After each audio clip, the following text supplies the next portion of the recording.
Canadians pay an awful lot of tax in this country. And so today we're going to have an adult conversation about tax policy and why it matters and who is it serving? Is it serving you or somebody else?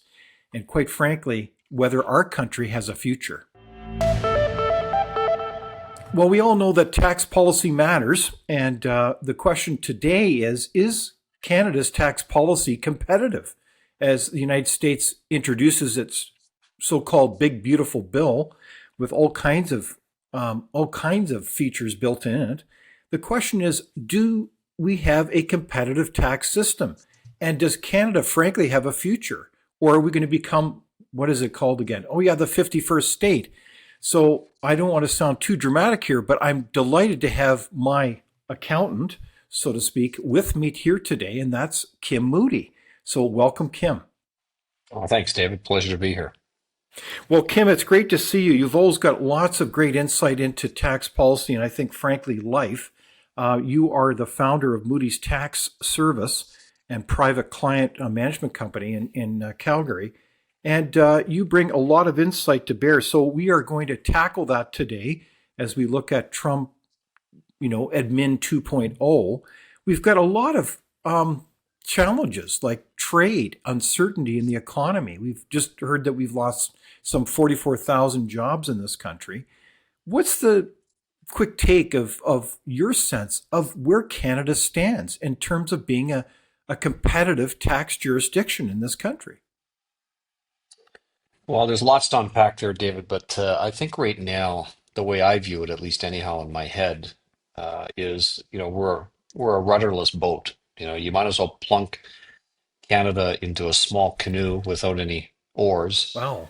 and wherever the wind takes us, it's going to take us. And you're seeing that with this particular government right now, where they're more apt to announce spending announcements or some sort of virtue signaling stuff, Hmm. as Hmm. opposed to actually dealing head on with some of the economic issues that are really troubling our country, such as what are we going to do with this trade challenges that we're seeing from the United States? Um, there was a lot of discussion that we're going to have a deal, right after the Kananaskis G7 conference. Well, that didn't Hmm. happen. And what are we doing about high taxes? Nothing. Hmm. And and then just to end it all off, and there's lots more that I could add to the list, but the big one Hmm. in my mind is we don't have a budget. We have lots of Right. spending announcements, and we don't have a budget. And to me, that is more than just a shame. That's just a disgrace. Right. So I think you've got a very apt metaphor here. We've got a lot of choppy waters, a lot of challenges, if you will, and we've got a rudderless boat. So I think that makes a lot of sense if I get your metaphor. Yeah. When in fact we need clear direction, we need momentum. We got to get our act together, and I think that's consistent with what we've talked about before. I believe we talked in January. Is that we've got to get our competitive act together as a country. It's almost like we're our own worst enemy. So we're going to dive into that. So I want to just start off with a cornerstone question, and that is, why does tax policy matter? Wow. Again, very broad-based question, but it hits every one of our pocketbooks. I mean, the Fraser Institute does a great annual study, and they've done it for Hmm. years, on how much bite taxes take out of the average Canadian family. The average Canadian family being, a married couple or a common law couple with a couple kids, average income of roughly $110,000. I'm sure you know the answer, David, in terms of what the annual percentage is, but they just released their report, their 2024 report, um, about a month or so ago, Hmm. and it's 43%. And that's Wow. more than just income tax. That's a whole culmination of Hmm. other taxes like GST, HST, and things like that. But Hmm. that is a huge, huge amount of money that hits the average Canadian person. Hmm. And so when you think about it that way, tax policy matters, right? For the average person, because whatever policy is set to ultimately take the bite out of that 43%, well, that hits you directly. And so, Exactly. so I think that's just a foundational answer. I could go on and on about Hmm. how it affects corporations and trusts and estate planning and things like that. But I Hmm. think on a foundational basis, 43%, that's why it matters. Yeah, so it really does matter when you think of it. Is that's the number one item then? Tax. It That's the is. number one item in your personal budget. And so it's not housing, it's not food, it's not gas, it's tax, right? So that plays that's the seminal question then is tax policy in this country, is it not?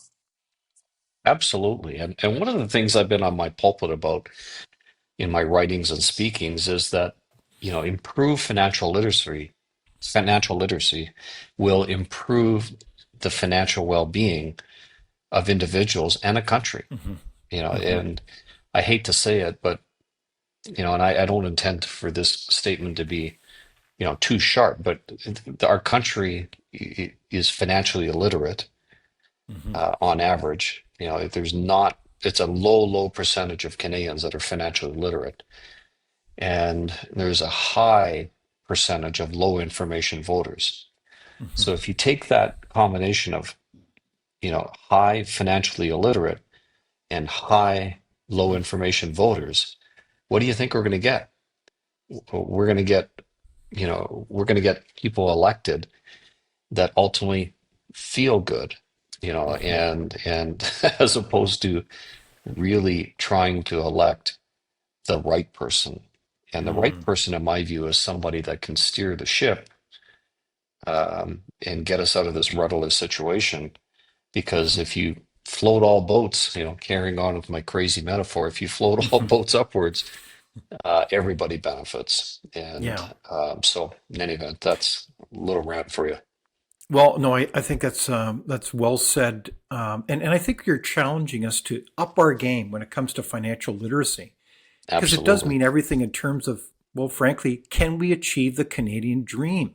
And so, if we have good tax policy, we have a future for everybody, including our kids. And sometimes I just marvel at the size of the tax bite, when in fact I think it was historically in World War One that personal income taxes were meant to be temporary. Is that right, That's correct. Kim? That's correct. Now, Um, just a little history. I'm not sure if you know this, David, but in 1916, or actually 15, and then 16, there were some other taxes that were put in place to try to fund the war effort. mhm, But the finance minister at the time, I think his last name was White, if I remember correctly, Thomas White, mhm, was very, very reluctant to introduce the income tax. And so he did so and wiped out the other taxes that were introduced, mhm. and replaced it with this temporary income tax, which has since morphed into permanent. Interesting. Wow. Um, so we know the reality of the Canadian economy today. We've got really bad productivity. We've got anemic economic performance, basically growing a paltry 1% the last 10 years. So we've got stagnated incomes. I mean, not to sound like a breath of sunshine today, but that is the brutal reality. Would you agree? Oh, absolutely. And there's been many, many people, including myself, that have been raising the alarm bell about low productivity. Frankly, and I'm sure you know this, David, but just in case your listeners don't, the Bank of Canada in March of 2024, in a very unusual um, speech, which was published on their website, raised the alarm bell and said it's time to break the glass.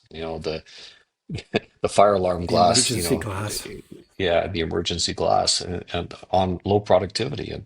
And if you go to the Bank of Canada's website and look at the March 2024 speech by Carolyn Rogers, it's a fascinating read and it's very It is. sobering. And, fast forward to today, we're recording this in August of 2025, a year and a half later, nothing has changed. And if anything, it's gotten worse. And so Wow. I do think it's an emergency. And unfortunately, the fire is burning the building. There you have it. So make sure you look at that speech on the Bank of Canada website by Carolyn Rogers. Kim, I agree. It would be important to read that because it is very sobering. And I think part of the context for the productivity challenge, because that's really foundational for our standard of living, our quality of life, is personal income taxes. And You mentioned earlier about the amount of taxes people pay. I believe that a lot of provinces, a combined federal provincial income tax is at 54%.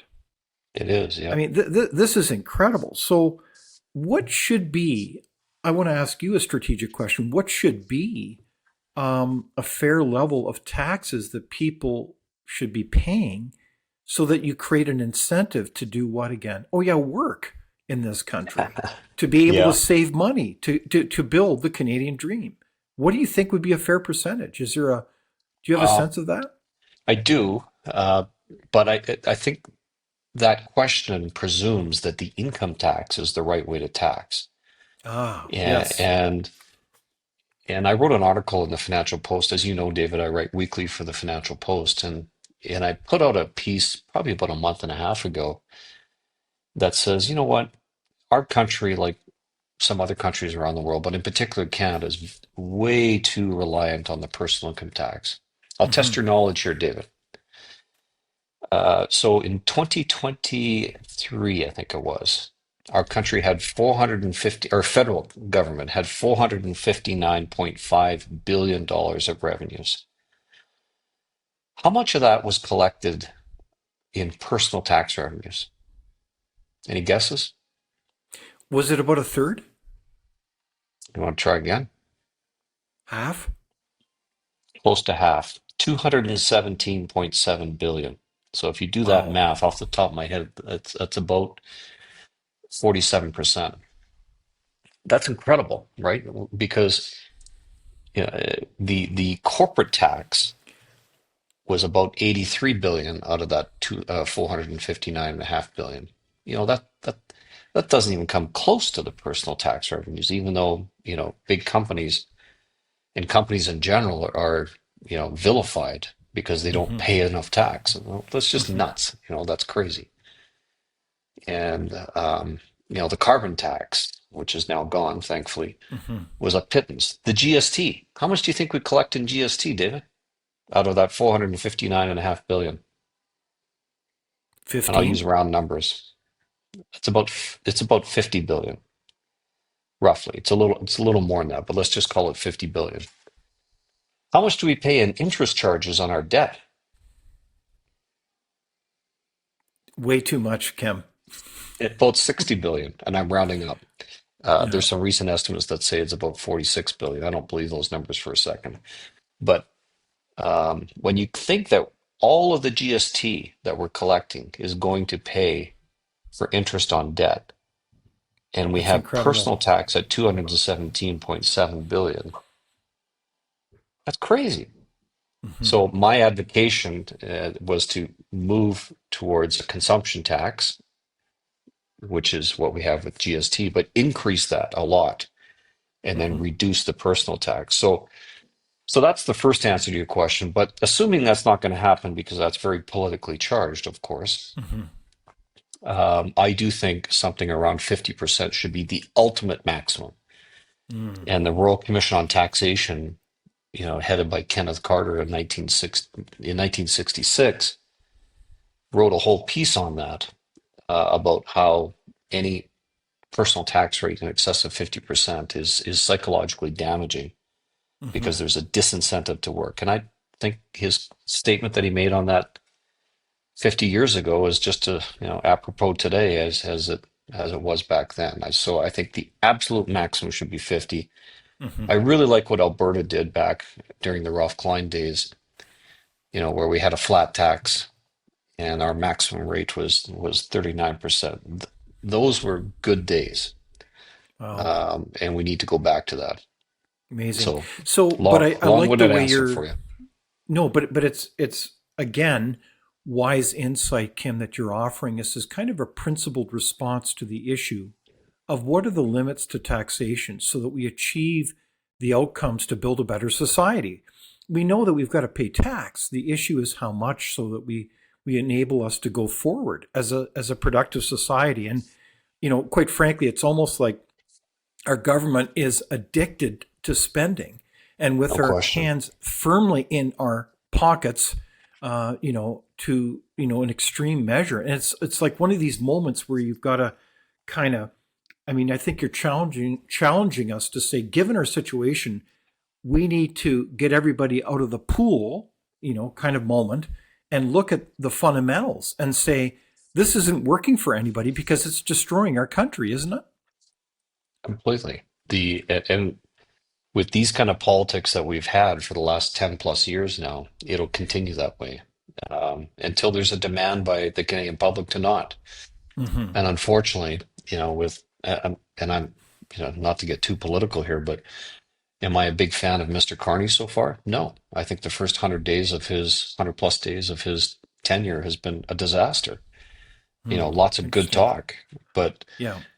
but the big thing we need in this country is to open up the floodgates to and allow entrepreneurs to do their thing and allow Mm-hmm. big projects to occur. Instead, we have, hey, let's build consensus. Well, I don't know about any good entrepreneur or good businessman or good politician Mm-hmm. leader that has ever built something by consensus. And unfortunately, Mm-hmm. that appears to be the way we're heading. Okay, so well, let's stay tuned. We all want our country to succeed here, but it sounds like you're not as optimistic now with this quote new government. So I want to I want to dive now into a lot of different issues. I mean, it's interesting that you said that a flat tax was really good public policy for personal taxes. Why do you think or advocate for a flat tax?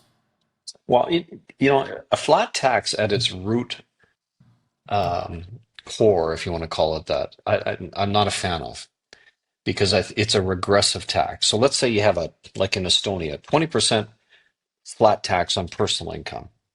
Um, the problem with that is 20% at the low end, like lower income, it means a lot more to 20% at the very high income levels. And so you need to temper that, right? And I think the way Alberta did that with a high, back, during the Ralph Klein days, the way they did that with a high personal exemption to try to take away the regressivity at the lower end makes a ton of sense. And so I think if you design a flat tax in that way, where you basically make it X percent, whatever that X percent is, and then make sure that the lower income people do not get whipsawed because of that. It's simple, it's fair, and there's not a lot of room for maneuvering. And I think if you take away all the preference political items such as the age credit and the uh, you know credits for this, credits for that, if you take away that kind of stuff and deductions for this, and just impose a flat tax with the regressivity reduction built in, I think that makes a ton of sense. That's why I like it. Okay, it makes a lot of sense to me, Kim, and it would make your tax return a lot simpler, wouldn't it? Who was it that said that a simple tax return would be like on the size of would fit on the size of a postage stamp? Hmm. I can't remember who said that, but I don't think we're ever going to get there because society is way too complex. But would it reduce complexity? Yes, it would. No, no question Hmm. about it. Yeah, so that sounds like a great message in terms of how to simplify and reform our tax system and still being, quite fair. So I want to ask you a question that's related to a homeowner, and hmm that is this federal government serious about possibility of taxing the equity on your home? Is that actually happening? I wrote a piece on that about a year ago, and um, it was one of the highest read articles in the Financial Post for that year. And it came out of a so-called think tank called Generation Squeeze, who had published on their website that they had, visited with the Prime Minister and they had videos of the Prime Minister on their website talking about different ways to tax so as to allow the younger generation to be able to afford a house. So their nutty logic was let's impose a home equity tax on anything over $1 million. We'll impose it at a rate of, I think it was 3% off the top of my head. And By doing that, somehow the prices of homes are going to fall, which just economically makes no sense. And they'll use that money to allow individuals to buy new homes. Big disconnect in my head is, okay, government collects that money. How does it go from them to the youth? The youth don't get it. And so that's kind of the backdrop of why I wrote that article, which strongly criticized that kind of thing. Um, so the short answer to your question is the government has flirted with the ideas. They've hung around with crazy so-called think tanks that like the idea. Do I think it's on its way? Probably not. I think there'd be huge political backlash, would be my guess. But do I rule it out? Absolutely not. I don't rule it out because this government, if it continues with the nutty spending, will, and I've written about this a lot too, David, is they're going to be desperate for other sources of cash. And so that's why I don't rule it out, although I think the idea itself is just fundamentally flawed and crazy. All right, so stay tuned on that one. Guard your house equity carefully, folks.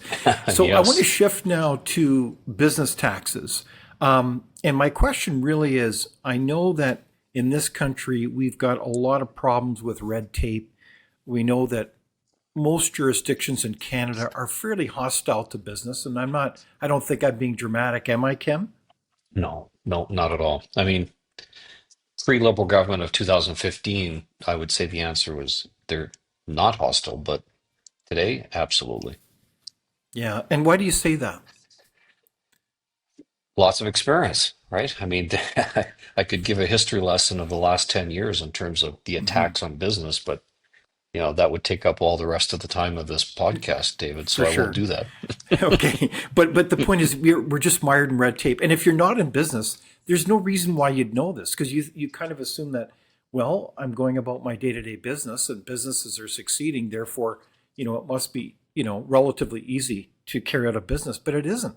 And if you No, ask friends, family, anybody in the business community about this, the response will be no. It's a very tough environment to do business in. In fact.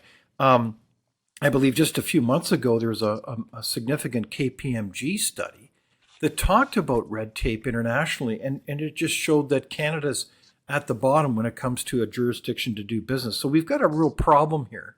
And that is that, well, or an opportunity, depending on how you see it, Kim, is that we're beside the United States, the world's largest economy. It's moving along at a great neck speed of some 3% already. It's interesting. So the question is Canada competitive when it comes to tax policy relative to the United States? no, absolutely not. And again, I've written on this many times. On the personal side, we have the highest personal rates as we've already talked about today at 54%. Hmm. Well, even in crazy California, which is nutty when it comes to tax policies, their highest rate is not quite 50%. It's within decimal points of 50%. But you don't hit that high personal rate until roughly, and I'm just giving rough numbers, about 600,000. You have other states like Texas and Florida, that have no state income tax, and Hmm. there's 37% tax. Wow. Again, you hit that rate at the highest rate. On the corporate side, there's 21% federal tax corporately, Hmm. plus your state tax, which can be zero or it can be, 3, 4, 5%. Whereas we have, and a lot of incentives like deductions for capital assets. And the United States is way more competitive on both the corporate tax rate Hmm. side and on the incentive side to do business. Yeah, no, it's So incredible. it's so no, we're not competitive in the least. So what I find fascinating as well is that it's not just the challenge of competitiveness on the tax side, but it's also the income side. And we've seen analysis after analysis where well, let's take Ontario, for instance, is got a 40%, the average family in Ontario now has a 40% less income than the poorest state in the United States called Mississippi. And I know when I point this out to people, when I'm speaking with people, sharing information, they're kind of gobsmacked by that. They kind of say, "Really, seriously?" Um, so I guess my question is, it's almost like we have a divergence now of countries. We have historically Canada and the United States have kind of run, close neck and neck with each other in terms of standard of living, income.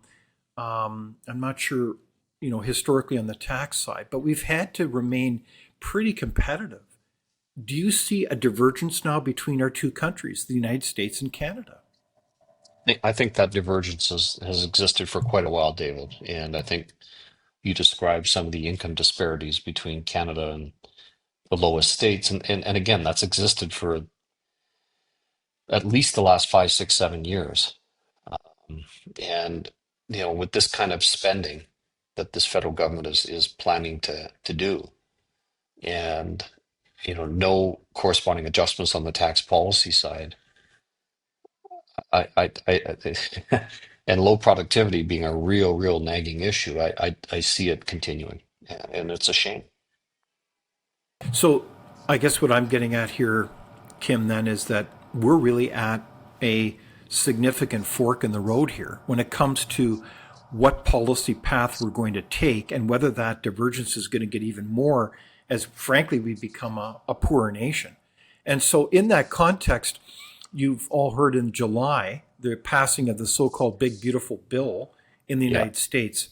And there's a lot of implications, and I don't pretend to totally understand it. I'm still trying to chew on the significance of it. But I do know this: there's a lot of changes that are going on in the United States in terms of trying to bring both their deficit spending issue under control, their debt, but also the treatment on tax, both personal, corporate, you name it, including no taxes on tips. And I know you've commented about that as well. But do you think that bill is a problem for Canada? Yeah, it's a problem on a number of fronts. And again, like you, I'm certainly no expert. I started reading the bill, but it's 1,200 pages of stuff that frankly I don't understand. I think the average person would clearly not understand it. And so I tried to focus on just the tax stuff that's in there. And you mentioned one of them being tips, and there's no tax on limited amount of tips and no tax on limited amount of overtime. I mean, those are just nutty policies, but are they going to be a problem for Canada? Yeah, probably in a small way. There's some good things in there, where it fixes the estate tax. I released an article today in the Financial Post, and I commented on that. The estate tax exemption is now fixed at 15 million US indexed to inflation. That's good for Canadians who are exposed to the United States. And so, do I think it's going to continue to be a problem with stuff like this, where there's proactive measures that are being introduced in the States and nothing in Canada? Yeah, I think it is. Well, so we'll have to see that story unfold, but we need to pay attention.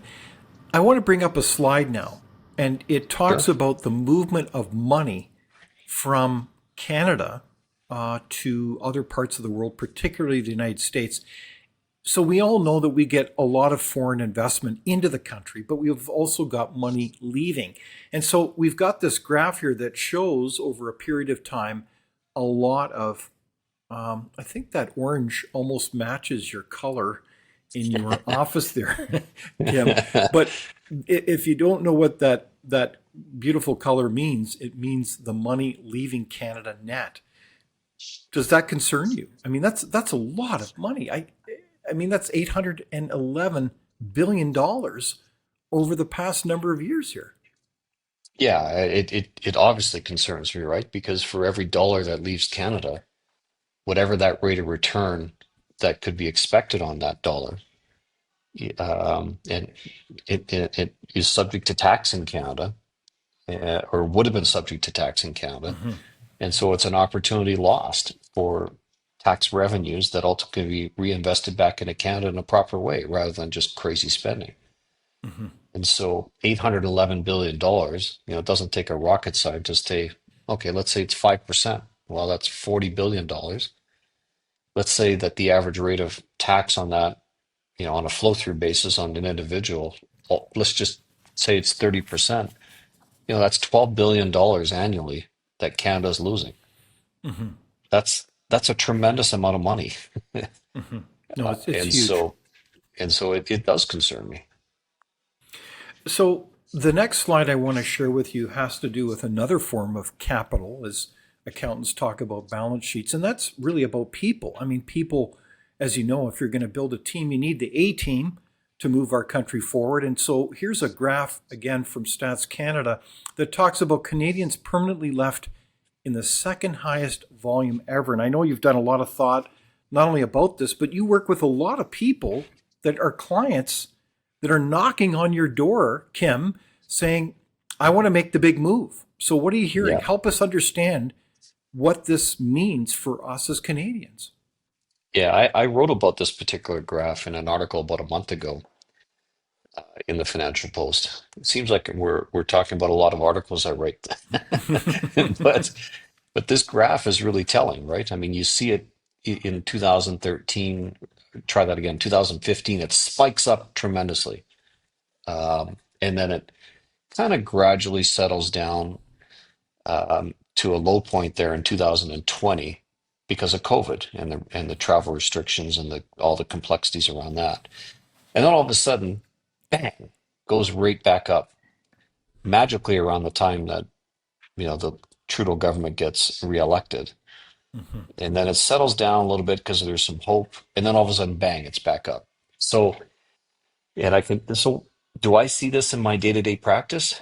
As I wrote about in the Financial Post piece about a month ago, I'm seeing it a lot. And I'll give you some numbers here. In the first 23 years of my practice, I've been practicing now, David, for about 31 years. 31, no, 33 years. Wow. And the first 23 Congratulations. years, oh, thanks. The first 23 years of my practice, I had maybe a dozen files, what we call in the industry departure tax files, which means that when you leave Canada, you have to deal with the tax issues, which is what we call departure tax, when you leave Canada. And usually lifestyle related. Grandma and grandpa wanted to, you know, leave and be with their grandkids or sunnier locale, something like Sure. that. When Trudeau got elected in 2015, the first thing he did was raise income tax, introduce a new high tax rate. The That spooked a lot of people, Mm-hmm. and so there's the inquiry started, and then it got to a kind of a maximum level during COVID because people had just had enough. Mm-hmm. And today it continues. You want to guess how many files we've worked on, David, in about the last 5 years? Hundreds. We're approaching 1,000. Wow. And remember, my firm and me personally worked on about a dozen in the last 23 years prior to that. But the last 5 years, about 1,000 files. Now, admittedly, not all of them have closed, but the majority have. Mm-hmm. And the wealth attached to that is massive. It's billions and billions of dollars. And this is all private individuals and companies that have left Canada. That doesn't hit the newspaper and doesn't hit Statistics Canada. And Wow. so that is a massive hollowing out of money that we will not see for a while. So we're talking people that are like entrepreneurs, people who Yes. have accumulated a lot of wealth that are really helping to build the country, and they're leaving. hmm Or people that have, there's some people that we've helped where, they've already monetized and they're sitting on their wealth, Mm-hmm. but they see how much they're taxed on their wealth, like the investment returns, and they've said, that's it. We'd much rather be in better weather anyhow, so see you later. Okay, wow. So that's kind of reality therapy. But on the other hand, we've got a lot of people coming into this country. I mean, you We could do. argue about the immigration file. I Yeah. mean, obviously we've got record numbers, some million people coming in annually. Still, I believe. I don't think it's been reduced at all, really. But I'm happy to be corrected on that one. But surely we've got money coming into the country as a result of that. Are you seeing that as well, or not the same No, comparison? it's not the same comparison. And, I had a few people respond to me about that saying, well, fine, let them leave. And so I thought, you know what, I'm gonna write about that too. And so in Mm-hmm. the article, I said, let's say you take a billionaire that leaves, Mm-hmm. and I just applied some simple numbers. And how many average Canadians who earn $50,000 per year is going to take to replace that one person? And when you crunch the math, it I think I used $100 million, Mm-hmm. instead of a billion. I think I said a person that has $100 million and earns 5% on that 100 million and then generates tax revenue. Mm-hmm. It takes 250 average Canadians earning Wow. $50,000 to replace that one person. Now, admittedly, there's not a lot of those one persons around, but when a lot of them start leaving, Mm-hmm. that just multiplies the impact of the people that we need to bring in order to replace them, which then causes structural Mm-hmm. problems, not enough healthcare, not enough education Mm-hmm. spots, housing issues, which we've seen, right? And so, Mm-hmm. yes, it's one thing to say that, well, let them leave because we can replace them with immigrants. No, it's not that easy. The immigrants come Mm-hmm. in, some of them have money, but a lot of them are of modest means. Exactly. Wow. So this is hopefully a wake up call for people that we've got kind of another form of the hollowing out of our nation as we lose really another leadership group that really helps build the country.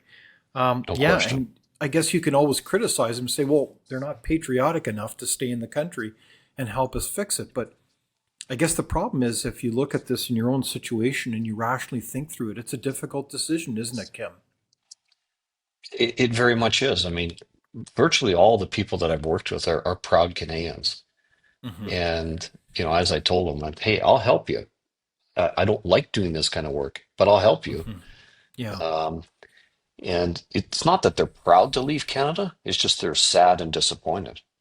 Yeah. And they feel Interesting. like they've been vilified enough. So, Yeah. Amazing. So there's another actor in this one. He's called President Donald Trump, and he's been active on many different fronts. You may have heard hundreds of them. And one of them is, in fact, the introduction of a gold Visa card, not the Visa card like a credit card, but another kind of immigration card. So I want to share this clip with you. All right, I want to switch gears here a moment because with all the focus on tariffs and tax cuts, another really important part of the Trump agenda is emerging, and that's the gold card. This will replace that very successful EB5 card, which, by the way, has raised billions of dollars, has created thousands of jobs. So I want to bring in now EB5investors.com and uglobal.com CEO Ali John Gary. Ali, let's talk about walk us through the past successes of EB5, the background, and what it's actually already done for our country. Yeah, I think it's important to realize that investment immigration has been around since 1984. It first started with St. Kitts and Nevis, and it makes up about 30% of their GDP. So this industry is actually an old industry. EB5 came around about 15, 20 years ago, and it's brought in $55 billion into the U.S. so far. This is actually, you mentioned it's going to take it over, but we think this is going to supplement the gold card is going to supplement the EB5 program eventually. So then, okay, and also I was reading where the EB5 already has been responsible for major projects out there, buildings, facilities, even train routes. Yeah, so look at Miami. You got the Bright Line train. I'm sure some people have taken that. That's EB5 money. Look at the Escaya project and Cote d'Ivoire project in San Diego. 12,000 homes. A lot of those are affordable homes. This is all money coming from overseas, coming in as investment. And our current EB5 program is fostering programs like Philadelphia Convention Center was built on this money. Sacramento King Stadium was built on this money. I can name you 100 projects right now that people don't know about that have all come from EB5 over the past 20 years. So let's talk about the gold card. President Trump has some lofty ambitions for it. How much do you anticipate it raising? So they sold about 1,000 cards, and that can easily be a viable number because what you're doing is you're bringing people in who want to come to the country and get the protections of the U.S. At the same time, they don't want to pay tax on their foreign sourced income. Now, the EB-5 program, what's interesting about it is you come in as a regular green card holder, you get taxed on everything like everybody else. But what Trump is really proposing with the gold card is if you come in as a rich, uber rich person into our country, we're not going to tax the income you make in Europe. We're not going to tax the income you make in Asia. We're only going to tax you based on your domestic income. And that distinction, I think, is a selling point for this gold card. Right. Of course, I think to your point, the orders are coming in.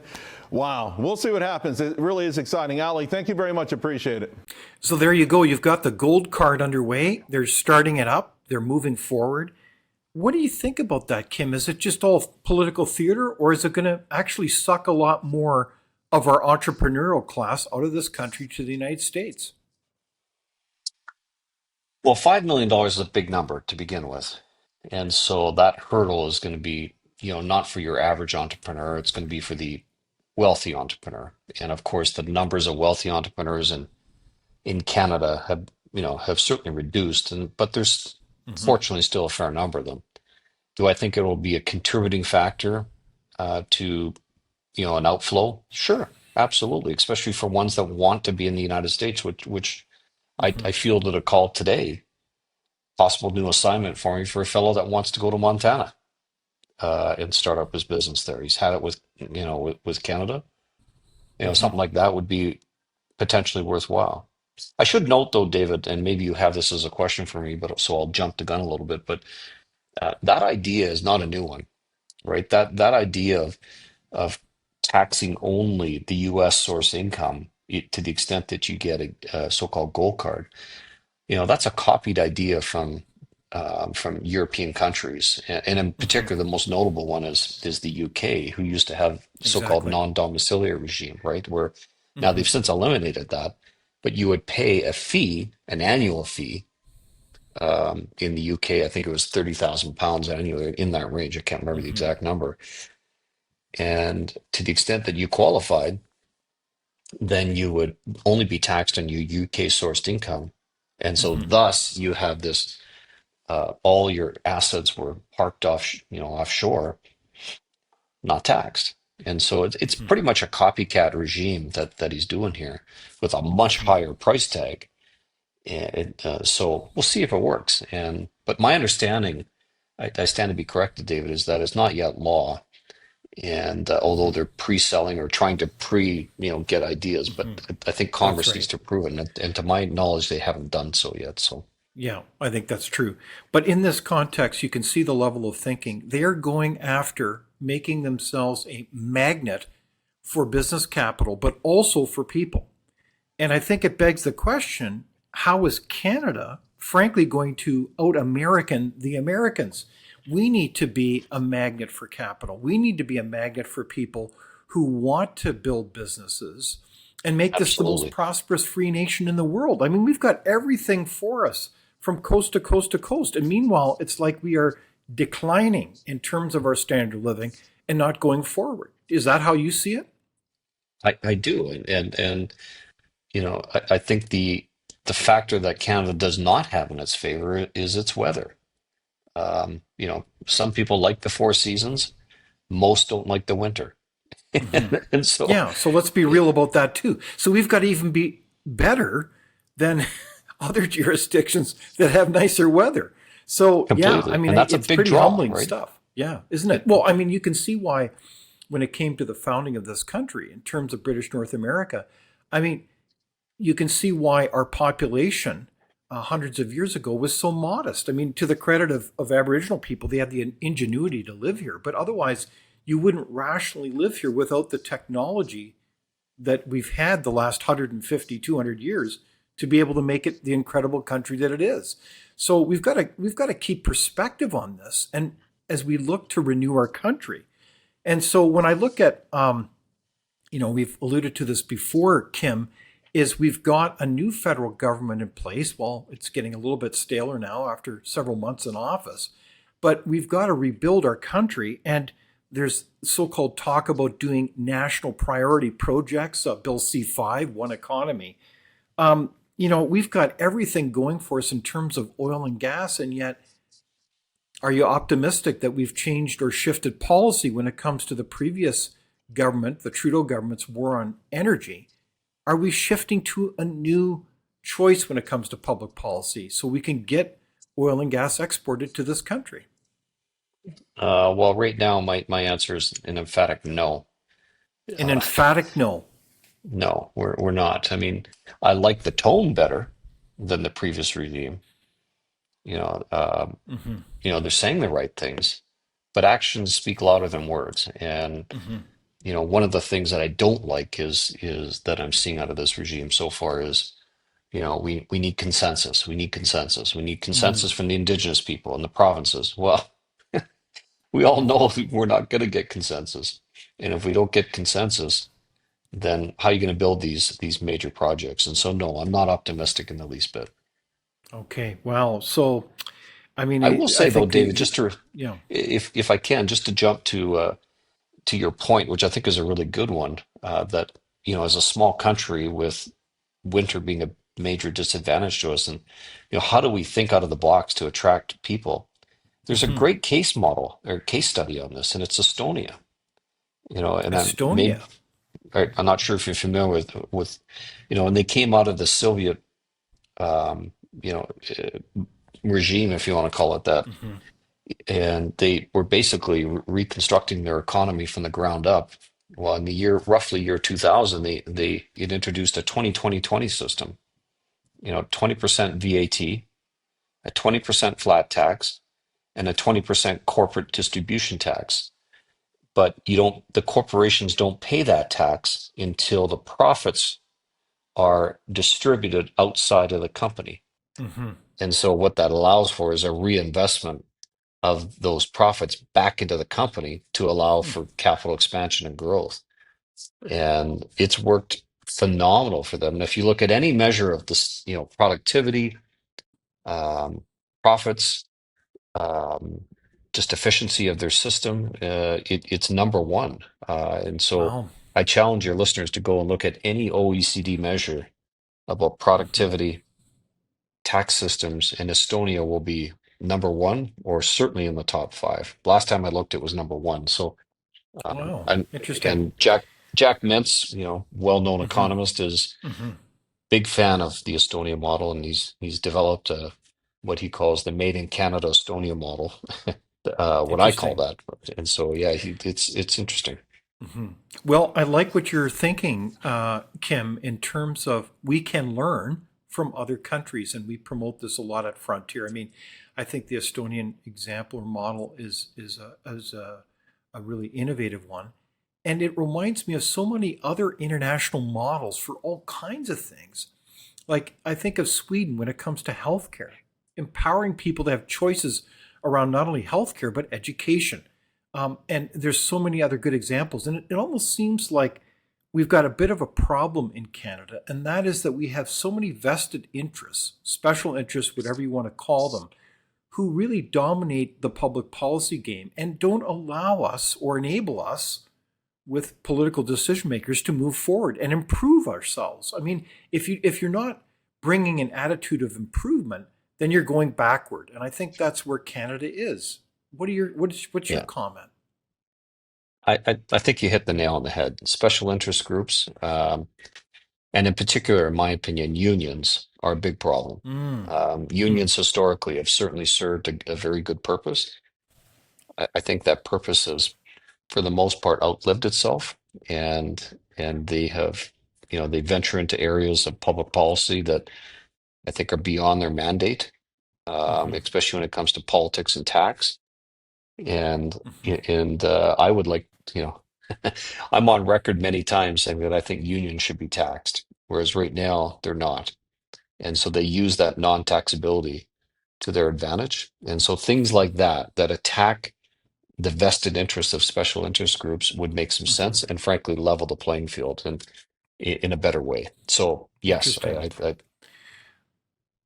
Well, we certainly won't have high-paying union jobs if we continue as a country on the path that we're on. And speaking of which, is really trying to put into perspective, Kim, the incredible deficit spending that we have across this country, as we look at, well, different provinces to, I mean, I could name them all, but let's just take the federal example. We don't, you mentioned earlier that we don't have a federal budget. I mean, it's almost absurd that we don't have that measure of accountability or transparency. It's not Where do you almost think absurd, it is absurd. it really is absurd? I stand corrected. So, where do you think our federal deficit is going to come in at as we look to a federal budget this fall? I mean, I hear comments that it could hit easily 92 billion. Do you think it could Yeah, be a lot higher than that? it wouldn't surprise me. I think it's CD Howe that came out with 92 Yeah, billion, that's and right. and there I have a lot of respect for CD Howe, and um, but with all the spending that's happening, Hmm. you look at the increase in wages for the Defense Department, that which I don't disagree that we need to pay our soldiers, Hmm. but where's it coming from? And then of course the backstop for the softwood lumber, That's because of right. tariff attacks. That's Hmm. another, what is it, $1.2 billion.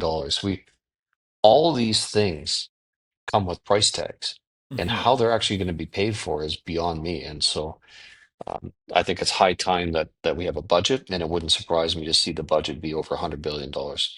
Okay, so there you've got a crystal ball prediction of sorts. None of us are privy to those books, of course, Kim. That's correct. And I should just mention we did have, what was it again? Oh yeah, they discontinued, pardon me, the digital services tax. And if memory serves me correctly, that was a mere $8 billion over 5 years of revenue. So you've got a lot of trade uncertainty as well. So you've got a lot of businesses that have frankly sidelined themselves because they don't know whether, what's up or down in many respects. Do you have any predictions on what's going to happen with trade negotiations, Kim? Yeah, that's a little out of my area of expertise, but given my background, um, that's a tough one to predict. But do I think that Canada is going to come out smelling pretty? Not really. I think the gorilla and the bully in the room is certainly the United States.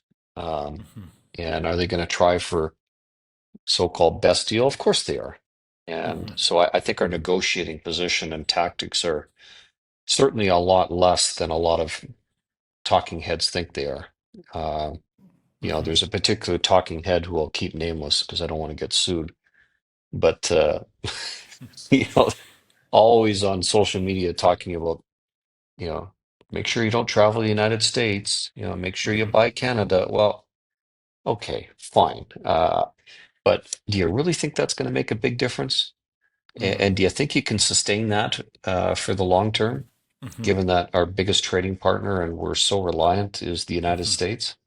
No, I don't. And so my Mm-hmm. prediction is we're going to see something that is um, not great. Okay. Well, instead of I hope elbows I'm up, wrong, by the way. let I hope I'm yeah. wrong. No, I hope you're wrong too. And instead of elbows up, let's fingers Don't crossed. even don't even use that cheesy phrase with me, elbows Isn't up. that awful? What a Terrible. But vacuous, what a vacuous phrase. it's unbelievable. But in that context, though, it's almost like this is again a seminal moment where Canadians have to ask ourselves, I think, how do we get ourselves in order? And it's interesting. I had quite a conversation with Dr. Sylvain Charlebois, who's an associate of Frontier, and he's done a lot of analysis in the agricultural sector. And I want to share a brief clip about our conversation. I think all of this has been largely self-inflicted, Sylvan. I mean, we don't even have free trade within this own country. So that's why I think it's important to really, look at ourselves in the mirror. At least we have a new government with a new mandate. Let's start fresh and stop playing games. I think the elbows up campaign was childish, ridiculous, embarrassing. Even we need to move on from there and focus on business economics and be serious about our future and not just say, well, we disagree with this one person out of Washington and we're going to fight him. You just Right on. you just Yeah. can't. What do you think about Dr. Charlebois' analysis there? Oh, it's refreshingly common sense.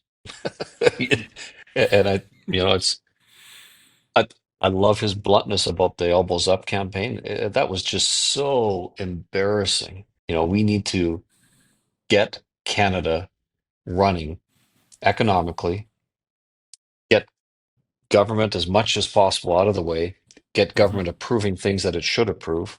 Pipelines is a big one, and allowing our great Canadians to thrive. And so, yeah, I think that was a refreshing statement, and I agree with it. Well, Kim, we've had a far reaching conversation. So I guess I want to end our conversation by asking, what can Canadians do here? I mean, it's clear that tax policy is really foundational. It's one of the foundational areas to our future as a country and for the next generation. What can we do to really move the needle forward? Because it seems like we're being played. It's like tax policy that doesn't serve Canadians or empower us to live our lives and prosper, but is really meant to, well, feed a larger state, feed special interest groups, but not really enable us to succeed. What's your advice? Well, I'll go back to what I already talked about, what we already talked about, which is improving your financial literacy. Mm. The more you can improve your financial literacy and understand basic concepts of finance, taxes, how government spends money, then you'll be in a much better position to vote properly, as opposed to falling for gimmicks and fear tactics like Trump's going to take over us on the 51st state or elbows up. I mean, again, what a ridiculous way to vote. And until we can improve our financial literacy, um, and instead of falling for things like, don't buy American wine or don't visit the United States. I read one thing online where this guy says, I'm scared to cross the border because, I feel my life is going to be in danger. Hmm. Come on. Improve your financial literacy instead of falling for fear tactics. And I think if you do that, then that's what the average Canadian can do to actually make a tangible difference, both in their personal lives, the lives of their communities, and the life of our country. Wow, well said. Kim Moody, thank you very much for joining us today for this conversation, and thank you for your leadership. My pleasure. Thanks for the invite. Thank you for watching Leaders on the Frontier. We're a nonpartisan think tank. We explore ideas, policy, and practical solutions that can make a difference in the lives of Canadians. We do not accept any government funding. We work for you. Thank you for supporting Frontier. Visit fcpp.org to give. While you're there, be sure to check out our latest articles and research. Without open discussion and debate, you're not thinking, nor are you free. Comment below. We'd love for you to join the conversation.